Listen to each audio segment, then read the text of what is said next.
As a running example for today, I want to implement a little game played between Alice and Bob.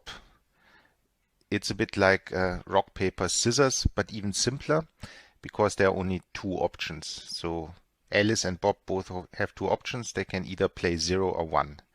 And if they played it while being physically in the same room, it would be played just like rock, paper, scissors. So at the same time, they raise their hand and there's one gesture for 0 and one gesture for 1. And depending on what they play, one of them wins. So if they both use the same gesture, both choose 0 or both choose 1, then Alice wins. And if the choices are different, then Bob wins. Now let's imagine that Alice and Bob can't meet in person, but they still want to play the game. So they decide to play it via mail. Email or snail mail, doesn't matter. Of course, we will later implement it on the blockchain using Plutus.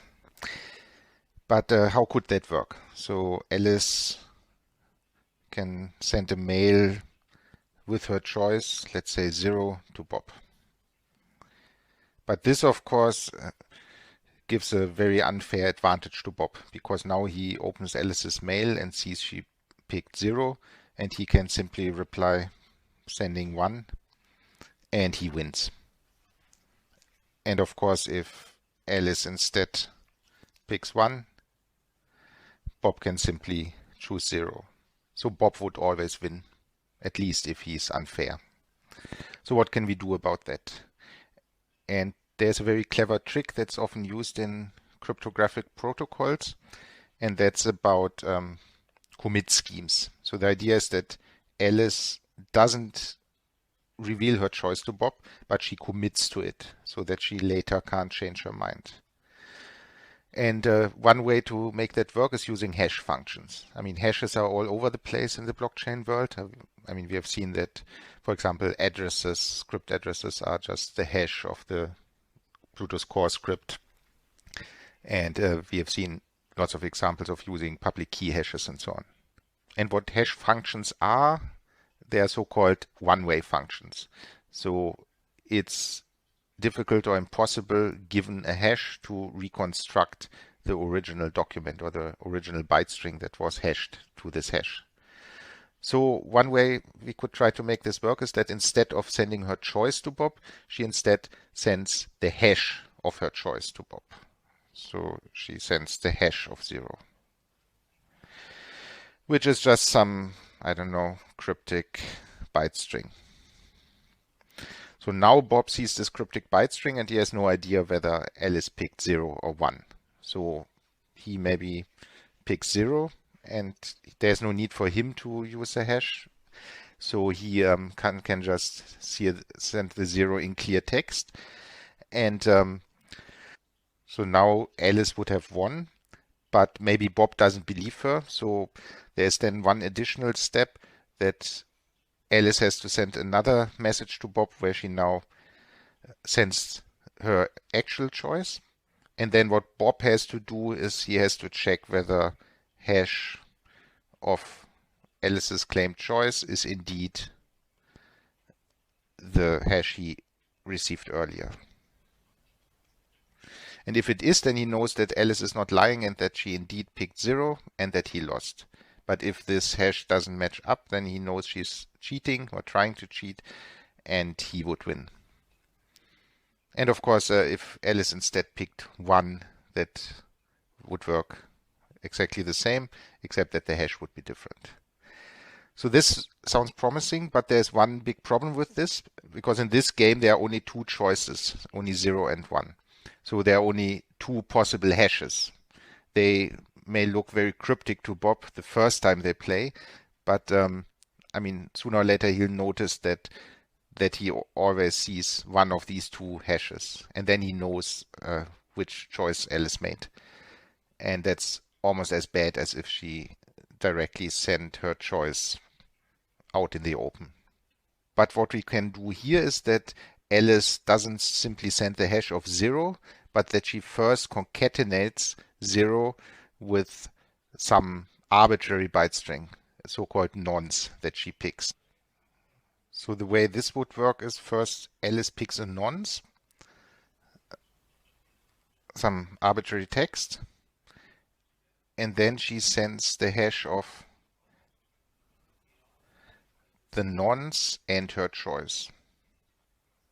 For example, 0 to Bob, which is some other cryptic byte string.